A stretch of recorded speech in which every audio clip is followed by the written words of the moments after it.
Hey all, Bob here, aka Mr. Reef Safe, and I think it's time to mix up some fresh salt water. The first thing I'm going to do is turn on my Seche pump with the Python hook on it. This is going to get the water flowing inside the vessel so it dissolves the salt quickly. Once that's going, it is time to add the salt. This is my first time using ESV salt, but I've heard so many good things about it, so many good reports, it was time to give it a shot. I bought ESV's B-Ionic saltwater system refill box. It's 100 gallons worth of salt. I filled my container up to 95 gallons because I want to make sure that I have enough salt to cover that.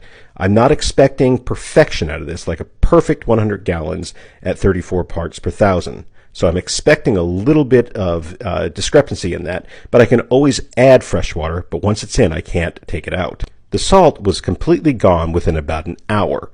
I gave it a little bit longer than that, and then it was time to add in the magnesium.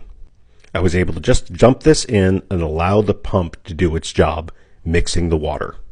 And it dissolves super quick. You can see a little bit here at the bottom of the vessel, and I gave it about a half an hour, and it was completely gone. It's time to add in the liquid component A. The directions say, after being certain the ingredients are completely dissolved, add liquid component A and mix for about a minute, which is exactly what I did. What I'm liking here about the ESV is how easy it is to mix up. It's just a matter of pouring in the components and waiting a little bit before you pour in the next one. Each one goes in very well and dissolves very quickly. And once you got those in and they're dissolved, it's time to add in part B. Once you've added part B, you wait for one more minute and make sure that it is mixed well. I can tell you, so far, it is just a pleasure using this stuff. It's a little bit more complicated than just dumping a bucket of salt in, but I feel like I'm getting my money's worth. And you can see, after just about 5 minutes, that water is crystal clear. Now it's just a matter of testing my salinity. Using my refractometer, I make sure I reached my target values. Keep in mind, from the beginning of this, it's only been mixing for about 2 hours.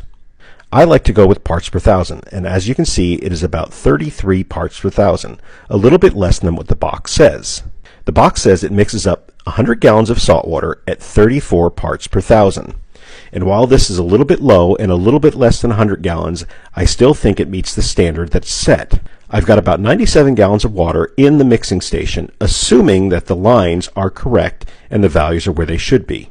Keep in mind that although we can't see anything visually in the mixing container, that doesn't mean that the salt has completely dissolved. That could take a few more hours for the levels to actually reach what they need to.